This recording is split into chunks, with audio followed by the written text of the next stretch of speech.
Dear குட்டீஸ் அனைவருக்கும் வணக்கம், வந்தனம், நமஸ்காரம்.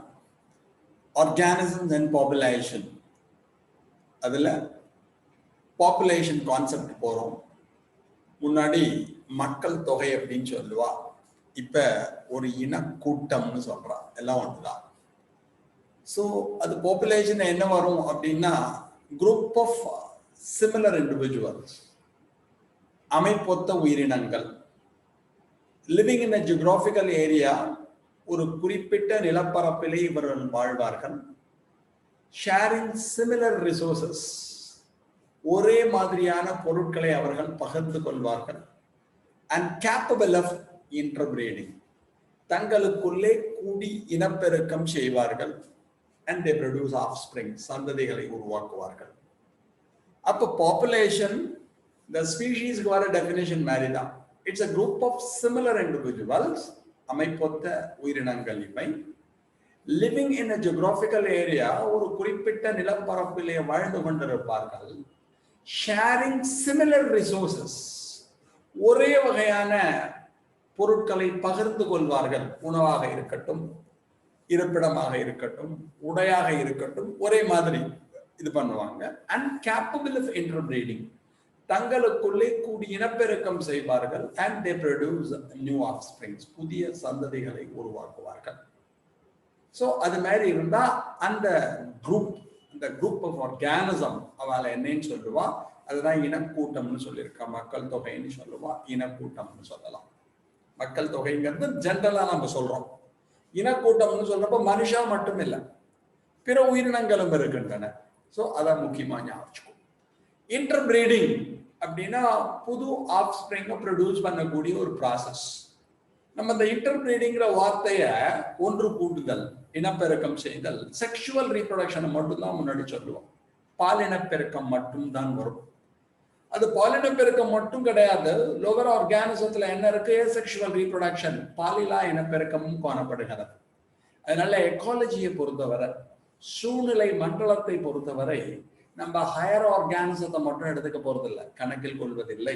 லோவர் ஆர்கானிசத்துலேருந்து ஆரம்பிக்கிறோம். ஃப்ரம் புரோட்டோசோவன்லேருந்து ஆரம்பிச்சு நம்ம வரை வரும், ஆல்கேலேருந்து ஆரம்பிச்சு மோனோகாட் வரை வரும். அப்போ எல்லாருமே இதில் வரதுனால ஏசெக்சுவல் ரீப்ரொடக்ஷனையும் பாலிலா இனப்பெருக்கத்தையும் இந்த பாப்புலேஷன்ல, எக்ஸ்பெஷலி இன் எக்காலஜி, சூழ்நிலையில் ஸ்டடியில அதையும் எடுத்துப்போம். நாட் ஒன்லி செக்ஷுவல் ரீப்ரொடக்ஷன், அந்த இன்டர் பிரீடிங், தங்களுக்குள்ளே கூடி இனப்பெருக்கம் செய்தல் என்பது செக்ஷுவல் ரீப்ரொடக்ஷன். பட் ஏசெக்சுவல்ல எடுத்துட்டோம்னா அந்த பிரீடிங் கிடையாது, but the number is increased. தங்களுக்குள்ளே கூடி இனப்பெருக்கம் செய்யவில்லை என்றாலும் அவர்களின் எண்ணிக்கையானது அதிகரிக்கும் என்பதை ஞாபகத்தில் கொள்ளுங்கள். ஓகேயா? இது ரொம்ப ரொம்ப முக்கியமான தெரிஞ்சுக்க வேண்டியது. இந்த செக்ஷுவல் ரீப்ரொடக்ஷன் படிக்கிறப்ப சின்ன கிளாஸ்ல படிச்சது, இப்ப நம்ம ஃபர்ஸ்ட் லெசன்ல படிச்சதெல்லாம் ஞாபகம். Iso, aniso and oogamy. Isogamous, anisogamous, oogamous வகை பாலின பெருக்கம். Sexual fusion takes place between morphologically and functionally similar gametes. அமைப்பிலும் பண்பிலும் ஒத்த கேமெட்டுகளுக்கு இடையே நடைபெறும் இணைவு ஐசோகெமி. Sexual fusion takes place between morphologically dissimilar, functionally similar. அமைப்பில் வேறுபட்ட பண்பில் ஒத்த கேமெட்டுகள் இணைந்தால் அனைசோகெமி. Sexual fusion takes place between morphologically and functionally dissimilar gametes. அமைப்பிலும் பண்பிலும் வேறுபட்ட கேமெட்டுகள் இணைதல் ஃபர்ஸ்ட் லெசன்ல படிச்சிருப்பேன், ஞாபகம். ஊகெமி. In mammal, oogamous kind of sexual reproduction takes place. பாலூட்டிகளிலே நம்மள மாதிரி ஹோமோசேபியன் ஹியூமன்ல எடுத்துட்டோம்னா என்ன நடக்கிறது? ஊகெமஸ் கைண்ட் ஆஃப் செக்ஷுவல் ரீப்ரொடக்ஷன் அப்படிங்கிறது ஞாபகம். அப்புறமா ஒரு குட்டி குட்டியா கான்செப்ட் கொடுத்துருக்கோம். எல்லாம் என்சிஆர்டி லைன் பை லைன் தான். Population, natural selection operates to evolve a desired trait. மக்கள் தொகை அல்லது இனக்கூட்டத்தை எடுத்துக்கொண்டோம் என்றால் natural selection plays a vital role. இயற்கை தேர்வு என்று கூறுவார்கள். To evolve a desired trait. சூழலில் என்ன மாற்றம் ஏற்படுகிறதோ அதற்கு தகுந்தாற்போல் தம்மிடம் யார் மாறுபாடுகளை தோற்றுவித்துக் கொள்கிறார்களோ, அப்ப என்ன ஆகும்னா ஒரு டிசையர்டு ட்ரைட் அப்படின்னா விரும்பக்கூடிய பண்புகளை பெற்றிருக்கும் ஒரு உயிரினமானது தோன்றும். அதான் நம்ம படிச்சோம். அது டார்வினிசம் படிக்கிறப்பே படிச்சிருப்பேன். Survival of the fittest. fittest organism selected by the nature, natural selection அப்படின்னு படிச்சிருப்போம், இயற்கை தேர்வு. அப்ப யார் யாருக்கெல்லாம் டிசையர்டு கேரக்டர், அதாவது சூழலுக்கு ஏற்றார் போல் மாற்றிக்கொள்ளக்கூடிய பண்புகள் இருக்கிறதோ அந்த அதுக்காக ஒரு புதுசா ஒரு பண்பு டெவலப் ஆகும். இப்ப நம்மள்ட்ட ஆயிருக்கு. இப்ப natural selection operated to evolve a desired trait. போர்ட்ல பாடம் சொல்லி கொடுத்திருந்தோம், வாதியார் பக்கத்துல உட்காந்து சொல்லி கொடுத்திருந்தா, மிஸ் பக்கத்துல உட்காந்து சொல்லி கொடுத்துருந்தா, இப்ப நான் எங்கேயோ இருக்கேன், நீ எங்கேயோ இருக்க, பாடத்தை கேட்டுட்டு இருக்கேன். So you are adapted to the situation, adapted to the environmental conditions. அது மாதிரி வர சமயத்துல ஃபியூச்சர்ல கிளாஸ் எப்படி போறது, ஸ்கூல் சிஸ்டம் இருக்க போறதா, ஸ்கூல் சிஸ்டம் இல்லாம இது மாதிரி நம்ம போறோமோ, வாதியார் இருக்கணும், ஸ்டூடெண்ட் இருக்கணும், ரெண்டும் முக்கியம். பட் எப்படி போறது? ஸோ தட் இது மாதிரி என்விரான்மெண்ட்ல வரக்கூடிய சேஞ்சுக்கு தகுந்த மாதிரி எல்லாத்துலேயுமே ஒரு டிசையர் ட்ரைட் ஃபார்ம் ஆகும். அந்த டிசையர் ட்ரைட் யார் விரும்பக்கூடிய பண்புகள் உருவாகும். அப்ப அதெல்லாம் வரும்னு சொல்லியிருக்காங்க. Population ecology links ecology with population genetics and evolution. இந்த இனக்கூட்ட சூழ்மண்டலம், மக்கள் தொகை சூழ்மண்டலம், இனக்கூட்ட சூழ்மண்டலம், சூழ்நிலையியல், எக்கோசிஸ்டம்னா மண்டலம் சொல்லுவோம், எக்காலஜினா சூழ்நிலையியல் சொல்லுவோம். So population ecology, the ecology concerned with the population studies. இந்த இனக்கூட்டத்தை பற்றி பயிலக்கூடிய ஒரு மரபியல், ஒரு சூழ்நிலையியல் என்று வைத்துக் கொள்ளுங்கள். அது எதை மிங்கிள் பண்ணணும்னா பாப்புலேஷன் ஜெனடிக்ஸ் அண்ட் எவல்யூஷன், பரிணாமத்தையும் மரபையும் இணைக்கக்கூடிய ஒன்றாக இருக்கிறது. ஏன் முக்கியம் அப்படின்னா இப்ப வரப்ப இது மாதிரி சேஞ்சஸ் வருது, புதுசா டிசையர்டு ட்ரைட் வருது. அந்த புதிய பண்புகளுடன் தோன்றக்கூடிய உயிரினங்களை எடுத்துக்கொண்டோம்னா அவளோட ஜெனடிக்ஸ்ல ஏதாவது சேஞ்ச் வந்துடும், மரபிலே மாற்றம் ஏற்பட்டுரும், மியூட்டேஷன் திடீர் மாற்றம் ஏற்பட்டிருக்கலாம், or change due to crossing over, குறுக்கே கலத்தலினால் ஏற்பட்டிருக்கலாம். மியூட்டேஷன் சடன் சேஞ்ச் நமக்கு தெரியும். கிராசிங் ஓவர் ஏற்கனவே படிச்சிட்டோம், மியோசிஸ் படிக்கிறப்ப the exchange of genetic materials takes place between the non-sister chromatids of the homologous chromosome. ஒத்திசைவான குரோமோசோம்களின் சகோதரி அல்லாத குரோமாட்டிக் துண்டுகளுக்கிடையே நடைபெறக்கூடிய ஜீன்களின் பரிமாற்றம், லிவன் ஸ்டாண்டர்ட் பேக்கெட்டிங் stage of prophase 1 of meiosis 1, meiosis 1, ப்ரோநிலை 1, பேக்கெட்டிங், அதெல்லாம் சேஞ்ச் இன் தி ஜெனடிக்ஸ். அப்ப ஜெனடிக் மேக்கப்ல ஸ்லைட்டா வேரியேஷன் வருது. Environment influence the genes. நம்முடைய பண்புகளை மாற்றுவதை போல என்விரான்மெண்ட்டுக்கு தகுந்த மாதிரி தான் நம்ம டெவலப்மெண்ட். ப்ராப்பர் சூழல் உங்களுக்கு இருக்கு, you have very good environment, நல்ல பேரண்ட்டும் உனக்கு வேணுங்கிற எல்லாத்தையும் பண்ணித்தரான், நல்ல ஸ்கூல்ல படிக்கிற, நல்ல மாஸ்டர்ஸ் இருக்கா, so will come up. So என்விரான்மெண்ட்டும் உன்னோட எஜுகேஷனை என்ன பண்றது, இன்ஃப்ளூயன்ஸ் பண்றது, கண்டிப்பா அதை சொல்லியிருக்கான். அப்புறம் அட்ரிபியூட்ஸ் ஆஃப் பாப்புலேஷன், இந்த இனக்கூட்டத்திற்கு சில பண்புகள். பர் கேபிட்டா பர்த், பர்த்னு படிச்சிருப்போம், டெத்னு படிச்சிருப்போம். ஒரு நாளைக்கு எவ்வளவு பிறக்கிறா பர்த் சொல்ல போறோம், எவ்வளவு பேர் சாக போறோம், டெத் ரேட்னு சொல்ல போறோம். பர் கேபிட்டா பர்த் அப்படின்னு ஒரு வார்த்தையை யூஸ் பண்ணிருக்கா, பர் கேபிட்டா டெத் அப்படின்னு சொல்லியிருக்கா.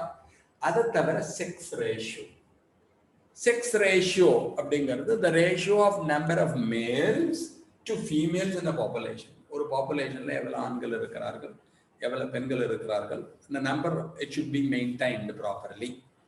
Okay, 100 males இருந்தா 100 females இருக்கும். But in certain state the number of females very less. சில ஸ்டேட்ல எடுத்ததெல்லாம் number of females are more. கேரளால எடுத்ததெல்லாம் female population is more. நம்ம மாதிரி ஏரியா, இன்னும் சில ஏரியாலாம் பார்த்தீங்கன்னா number of males are more, females are less. அப்ப அந்த ரேஷியோவும் இதுல ரொம்ப முக்கியமான ரோலை பிளே பண்றது அப்படின்னு சொல்லிட்டு சொல்றோம். எல்லாம் குட்டி குட்டியா நம்ம தெரிஞ்சுக்க வேண்டியது. ஓகே, இந்த ஃபர்ஸ்ட் நோட் பண்ணிக்கோ, then I go to the next. குழந்தைகளா, இப்ப பர்த் டெத்ன்னு சொல்றப்போ பாப்புலேஷன்ல என்ன சொல்லுவோம் அப்படின்னா பர் கேபிட்டா பர்த் அப்படின்னு சொல்றோம், பர் கேபிட்டா டெத்ன்னு சொல்றோம். அப்படின்னா தனி நபர் பிறப்பு, இண்டிவிஜுவல் எவ்வளவு பிறக்கிறான், தனி நபர் இறப்பு, அதுதான் பாப்புலேஷன்ல பர் கேபிட்டா. வெறும் birth per capita birth, per capita death அப்படின்னு சொன்னா அது பாப்புலேஷன்ல யூஸ் பண்ணக்கூடிய வார்த்தை. தனிநபர் பிறப்பு, தனிநபர் இறப்பு அப்படிங்கிறது ஞாபகம். இந்த டேர்ம்ஸ் புதுசா இன்ட்ரடியூஸ் பண்ணிருக்கான். ரைட், அப்புறம் கொஞ்சம் கொஞ்சம் தெரிஞ்சுக்கோ. இது பாடம் கொஞ்சம் ஜாலியா இருந்தாலும் நம்ம படிச்சுக்கணும். அப்புறம் என்ன சார், ஏஜ் டிஸ்ட்ரிபியூஷன். ஏஜ் டிஸ்ட்ரிபியூஷன்னா என்ன ஏஜ் குரூப் இருக்கா? இப்ப இந்தியாவை பொறுத்தவரையும் அட்வான்டேஜ் என்னன்னா உங்களை மாதிரி குழந்தைகள் நிறைய இருக்கான், என் மாதிரி வயசானவா கம்மியா இருக்கான். A population can be composed of different age groups. 10 வயசுக்குள்ள எவ்வளவு பேர் இருக்கா, 20 வயசுக்குள்ள எவ்வளவு பேர் இருக்கா, 30, 50, 60, 70, 80, above 80 அப்படின்னு எடுத்துட்டு எல்லாம் இப்ப ஜப்பான் போன எல்லாம் அந்த ஏஜ் டிஸ்ட்ரிபியூஷன் 80க்கு மேல இருக்கிறோம் நிறைய இருப்பான். நம்ம இந்தியாவை பார்த்தோம்னா இந்த 10, 20, 25 ஏஜ் குரூப்ல ஏகப்பட்ட பேர் இருக்கு. இதுதான் அந்த age distribution. Different age group இருப்பா அப்படின்னு சொல்லியிருக்கான். அதை வச்சுன்னு ஒரு கிராஃப் போடுறான். கிராஃப் போடுற சமயத்துல ஒரு பிரமிட் லைக் ஸ்ட்ரக்சர் கிடைக்கிறது. அதை நம்ம எக்கோலாஜிக்கல் பிரமிட்னு படிச்சோம், சூழ்நிலையியல் பிரமிட் அப்படின்னு படிச்சோம். இங்க ஏஜ் பிரமிட் அப்படின்னு சொல்றோம். அது எப்படி இருக்கும் அப்படின்னு சொல்லியிருக்கான். அப்ப எவ்வளவு ஏஜ் குரூப் இருக்கோ, என்ன ஏஜ் குரூப் இருக்கு, அதை வச்சுன்னு ஒரு கிராஃப் மாதிரி போடுறான். இங்க கிராஃப் மாதிரி வராது, இப்படிதான் கோன் லைக் ஸ்ட்ரக்சர் வரும். அதை எக்கோலாஜிக்கல் பிரமிட் அப்படிங்கிற மாதிரி ஏஜ் பிரமிட்னு சொல்லுவோம். அது ஏஜ் டிஸ்ட்ரிபியூஷன் பிரமிட்னு வச்சுக்கலாம். அதை அப்படியே எக்ஸ்பிளைன் பண்ணிருக்கான். For human population the age pyramid generally show the age distribution of males and females in a combined diagram. அந்த பிரமிட் போடுறப்பே மேல்ஸ் எவ்வளவு பேர் இருக்கா, ஃபீமேல்ஸ் எவ்வளவு பேர் இருக்கா, அதையும் அந்த டயக்ராம்ல நம்மளால காமிக்க முடியும். இது என்ன, எதுக்கு user? Age pyramid determines growth status of the population.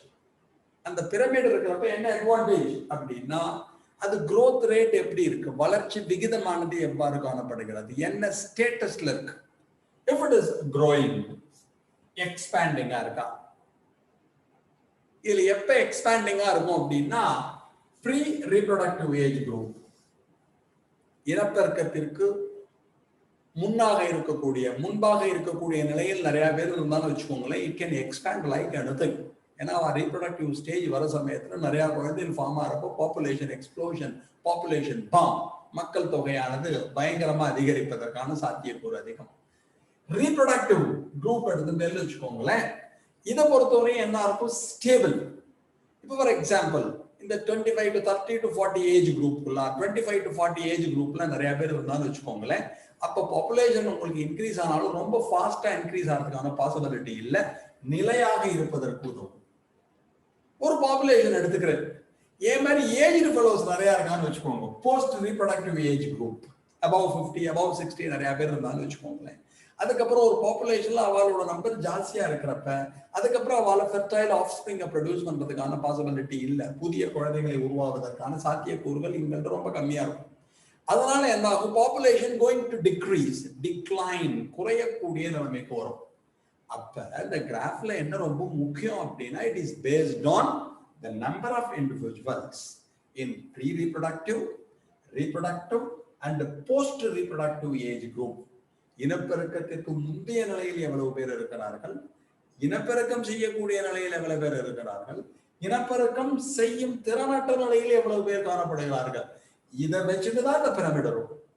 For example இனப்பெருக்கம் ஃபர்ஸ்ட் இருக்கு பாருங்க, ப்ரீ ரீப்ரொடக்டிவ் ஏஜ் குரூப்ல நிறைய பேர் இருந்தாலும் வச்சுக்கோங்களேன், அப்ப இட் கேன் எக்ஸ்பேண்ட் லைக் அனுதிங், பயங்கரமா எக்ஸ்பேண்ட் ஆகும்.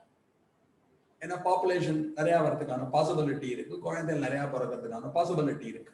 அதுவே ரீப்ரொடக்டிவ் எடுத்துட்டோம்னா, ரீப்ரொடக்டிவ் குரூப் நிறைய இருந்தானா அப்ப ஸ்டேபிளா தான் இருக்குமே தவிர இன்க்ரீஸ் ஆகிறதுக்கான பாசிபிலிட்டி கம்மி, கொஞ்சம் கொஞ்சமா டிக்ரீஸ் ஆகும்.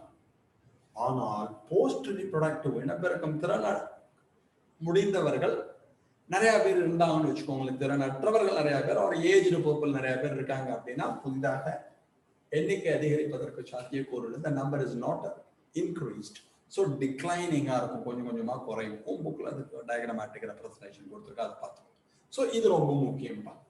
அதுக்கப்புறம் the size of population tells us a lot about its status in the habitat. habitat அப்படின்னா வளரிடம்னு சொல்லுவோம். ஒரு குறிப்பிட்ட பாப்புலேஷன் ரொம்ப நிறைய இருக்கு ஒரு குறிப்பிட்ட பகுதியில், பிளான்டா இருக்கலாம், அனிமலா இருக்கலாம், அது எதை வச்சு சொல்றது அப்படின்னா the status in the habitat. The size of population tells us a lot about its status in the habitat. அந்த குறிப்பிட்ட பகுதியில் எதோட பாப்புலேஷன் நிறைய இருக்கோ அதை வச்சுட்டு அது என்ன ஸ்டேட்டஸ்ல இருக்கு அப்படிங்கறத நம்ம சொல்ல முடியும்.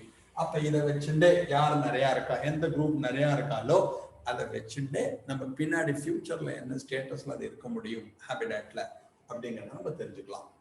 அப்ப போஸ்ட் ரீப்ரொடக்டிவ் குரூப்ல நிறைய இருந்தா, இனப்பெருக்கத்திற்கு பிந்தைய நிலையில் உள்ள நிறைய இருந்தா டிக்ளைனிங்கா இருக்கும். ரீப்ரொடக்டிவ் குரூப் நிறைய இருந்தால் ஸ்டேபிளா இருக்கும், நிலைத்தன்மையுடன் இருக்கும். அதுவே ப்ரீ ரீப்ரொடக்டிவ் ஸ்டேஜ்ல நிறைய பேர் இருந்தால் அது க்ரோயிங், எக்ஸ்பேண்ட் ஆகக்கூடியதாக, அதிகரிக்கக்கூடியதாக ஒன்றாக இருக்கும். இதெல்லாம் வச்சு நம்ம தெரிஞ்சுக்க முடியும் அப்படின்னு சொல்லியிருக்காங்க. ஓகேயா, இது நோட் பண்ணிக்கோ. Then we go to the next. Dear குட்டீஸ், வணக்கம். இப்போ பாப்புலேஷனோட continuation, population size, population density, தமிழ்ல இனக்கூட்ட அடர்த்தி அப்படின்னு சொல்றோம். அடர்த்தினா எவ்வளவு பேர் அந்த ஏரியால இருக்கா, the number of individual inhabiting a particular niche, ஒரு குறிப்பிட்ட வாழ்டத்தில் காணப்படுகின்ற குறிப்பிட்ட இனத்தின் எண்ணிக்கை அப்படின்னு வச்சுக்கலாம். Number of individuals inhabiting particular நிச், ஒரு குறிப்பிட்ட வாழ்டத்திலே ஒரு குறிப்பிட்ட இனக்கூட்டம், ஒரு குறிப்பிட்ட தாவரமோ, ஒரு குறிப்பிட்ட விலங்கோ, ஒரு பிளான்ட், அனிமல் ஒரு எனிதிங் எல்ஸ், அது எவ்வளவு இருக்கும் அது சொல்லுவோம். If the population is huge, then relative density is measured.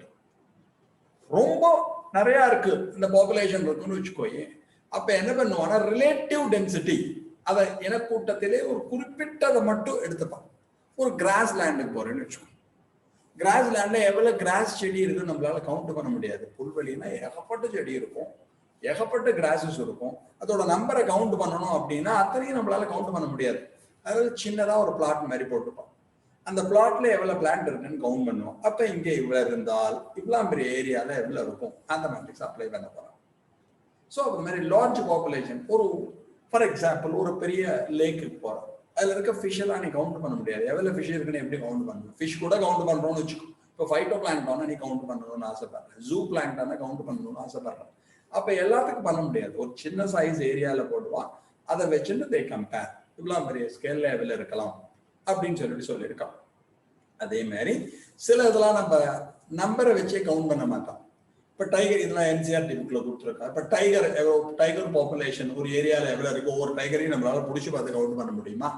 அப்ப என்ன பண்றா, அதை நடந்து போறது பார்த்துட்டு இந்த பக் மார்க்ஸ்ன்னு சொல்லுவோம், அது நடந்து போறப்ப அதோட இம்ப்ரெஷன்ஸ் கீழே இருக்கும், அதை வச்சுன்னு கவுண்ட் பண்ணுவோம். அதோட ஃபீக்கல் பெல்லட், இந்த 2 பாத்ரூம் இருக்கு பார்த்துட்டோம், அதை வச்சுட்டு தே கவுண்ட். ஏன்னா ஒவ்வொன்றையும் ஒவ்வொரு மாதிரி இருக்கும், ஒரே மாதிரி ஃபீக்கல் மேட்டரா இருந்தாலும் the food items may differ. அதை வச்சுட்டு they calculate mostly through this pug marks தான். நடந்து போறப்ப காலடி தடம்னு சொல்லுவோம், அந்த தடத்துல it shows variation, ஒவ்வொரு அனிமலுக்கு வேற மாதிரி இருக்கும், அதை வச்சுட்டு they count. அப்ப வேரியஸ் மெத்தடாலஜியில இந்த பாப்புலேஷன் சைஸ், பாப்புலேஷன் டென்சிட்டியை நம்ம மக்கள் கவுண்ட் பண்ணிட்டு இருக்காங்கன்னு சொல்லியிருக்கோம். அடுத்தது என்ன அப்படின்னா பாப்புலேஷன் growth. இது ரொம்ப முக்கியம். It's a ever changing aspect. இந்த இனக்கூட்ட வளர்ச்சி, மக்கள் தொகை வளர்ச்சின்னு வச்சுட்டோம்னா அது அவ்வளவு ஃபாஸ்டா, மக்கள் தொகைங்கிறது நம்மளுக்கு வச்சுக்கிறோம், பட் ஜெனரலி இனக்கூட்டம்னு சொல்ல ஒரு பர்டிகுலர் ஸ்பீஷீஸ் எடுத்துக்கிறோம், ஒரு பர்டிகுலர் ஆர்கானிசம் எடுத்துட்டோம்னா அது பாப்புலேஷன் growthங்கிறது எப்பயும் மாறிண்டே இருக்கும். மாறுறதுக்கு நிறைய பாசிபிலிட்டி என்ன, எதை பொறுத்து, how the population growth takes place, what are the things it depends, எதெல்லாம் வச்சு நடக்கலாம். ஃபர்ஸ்ட் இதான் ஃபுட்டு. ப்ராப்பரா ஃபுட்டு கிடைச்சது அப்படின்னா, கஷ்டப்படாமல் ஃபுட்டு கிடைக்கிறது, ப்ராப்பரா ஃபுட்டு கிடைக்கிறது, உணவு கிடைக்கிறது அப்படின்னா நேச்சுரலி த பாப்புலேஷன் எக்ஸ்ப்ளோட், பயங்கர ஃபாஸ்டா ப்ரொலிஃபரேட் ஆகும். Second is predation. இப்ப அனிமலை பொறுத்தவரை பிரிடேட்டரி அனிமல், இப்ப மான் இருக்கு, புலிசிங்கா இருக்கான்னு வச்சுக்கோயே, அப்ப பிரிடேட்டர்ஸ் நிறைய இருக்கிற சமயத்துல என்ன ஆகும்னா, தட் இஸ் கார்னிவோர்ஸ் நிறைய இருக்கிற சமயத்துல ஹெர்பிவோரஸ் அனிமலை அட்டாக் பண்ணி சாகடிக்கும். அப்ப பிரிடேட்டர் நம்பர் இஸ் மோர், கொன்று தின்னிகள் அதிகமாக இருக்கப்படுகின்ற சமயத்தில் அந்த கொன்று தின்னப்படுகின்ற பிரிடேஷன் இருக்கு பாருங்களேன், இந்த ஹெர்பிவோர்ஸ், தட் இஸ் தாவர உண்ணிகள் அதிகமாக இருப்பதற்கான சாத்தியக்கூறு கம்மி. பட் உங்களுக்கு பிரிடேட்டர்ஸ் ரொம்ப கம்மியா இருக்கான்னு வச்சுக்கோங்களேன், அப்ப ஹெர்பிவோரஸ் அனிமல்ஸோட எண்ணிக்கை என்ன ஆகும், தாவர உண்ணிகளின் எண்ணிக்கை அதிகமாக இருக்கும், விலங்குண்ணிகள் குறைவாக இருக்கின்ற சமயத்தில். அண்ட் த வெதர் கண்டிஷன்ஸ், என்னைக்குமே ட்ரோபிக்கல் ரீஜன், அதுலதான் பயோடைவர்சிட்டியே நிறைய இருக்கும். வெப்பமண்டல பகுதியில தான் எடுத்துட்டோம்னா உங்களுக்கு ஃபர்டிலிட்டி ரேட் ரொம்ப அதிகமாக இருக்கும், இனப்பெருக்கம் செய்யும் திறனானது மிக அதிகமாக இருக்கும். So weather condition also plays a important role. So அதுவும் நம்முடைய காரணிகளை எடுத்துக்கொண்டோம் என்றால் நம்ம சுற்றி இருக்கக்கூடிய இந்த கிளைமேட்டிக் கண்டிஷன், அதர் திங்ஸ், இந்த வெதரும் பிளேஸ் அ வைட்டல் ரோல் அப்படின்னு சொல்லியிருக்கான்.